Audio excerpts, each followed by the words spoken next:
नमस्कार और आदाब। मैं आशिकीन कुरैशी आपके सामने हाजिर हूँ मुख्य समाचार लेकर। आइए अब हम बात करते हैं उत्तर प्रदेश के जिले जनपद ज्योतिबा फुले नगर की, जहां जिलाधिकारी अनिल कुमार ने कलेक्ट्रेट पहुंचकर कार्यभार ग्रहण कर लिया है। गार्ड ऑफ ऑनर के बाद डीएम कोषागार पहुंचे और उन्होंने जिले का कार्यभार संभाला। जीपीएन 7 से वार्ता करते हुए डीएम अनिल कुमार ने बताया कि वे गाजीपुर से स्थानांतरित होकर आए हैं। वे मूल रूप से राजस्थान के रहने वाले हैं।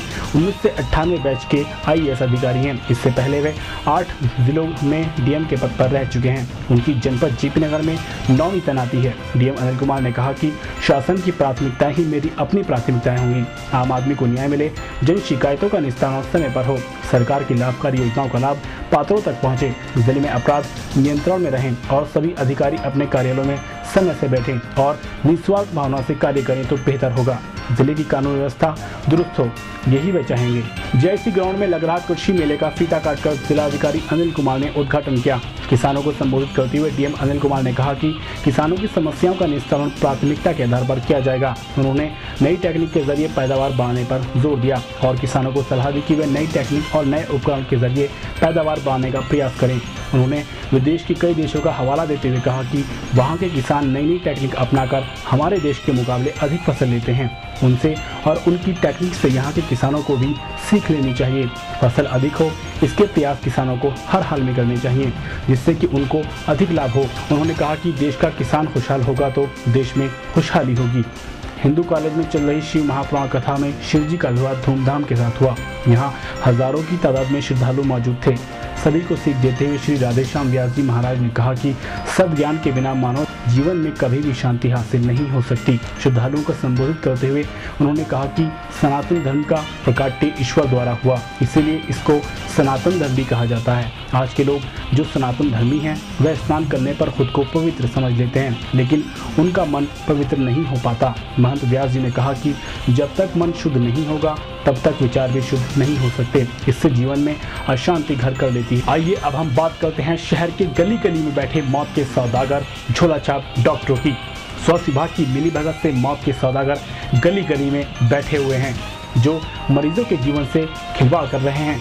सेहत महकमा झोला छाप डॉक्टरों के खिलाफ कार्रवाई करने में पूरी तरह कतरा रहा है, जबकि मोहल्ला मुल्लाना में झोला छाप की लापरवाही और गलत इलाज से एक बच्ची की मौत हो चुकी है। इस बच्ची के परिजन झोला छाप को डॉक्टर समझकर इलाज के लिए उसके पास लेकर गए और उसने टॉन्सिल होने की बात उसके परिजनों को बताई, जबकि उसको गला घोटू बीमारी थी जिससे झोला छाप डॉक्टर नहीं पहचान सका।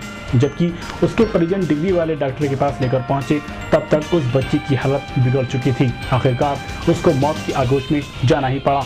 शहर के मोहल्ले गलियों में और बाजारों में ये झोला छाप डॉक्टर खुलेआम मौत का सौदा करते देखे जा सकते हैं, लेकिन स्वास्थ्य विभाग को इसकी कोई परवाह नहीं है। शहर के जिम्मेदार लोगों का आरोप है कि स्वास्थ्य विभाग इन झोला छाप डॉक्टरों से मोटी रकम वसूलता है, इसलिए उनके खिलाफ कोई भी कार्रवाई करने में कतरा रहा है। यही वजह है कि इन झोला छाप मौत के सौदागरों के हौसले पूरी तरह बुलंद हैं। आखिर इनके खिलाफ कार्रवाई कौन करेगा, ये सवाल शहर के आम आदमी के जहन में है। जिलाधिकारी अनिल कुमार से शहर के लोगों ने इन झोला छाप डॉक्टरों पर लगाम लगाने का आग्रह किया है, जिससे कि मासूम और बेगुनाह इंसानों की जान को खतरा पैदा ना हो। विनोद कुमार सिंह ने अमरोहा कोतवाली का कार्यभार ग्रहण कर लिया है, जबकि विजय कुमार सिंह की रवानगी हो गई है। पिछले दिनों शासन ने शहर कोतवाल विजय कुमार का तबादला विजिलेंस लखनऊ कर दिया था, लेकिन जनपद में कोई सीनियर इंस्पेक्टर न होने के कारण उनको कप्तान द्वारा रिलीव नहीं किया गया था।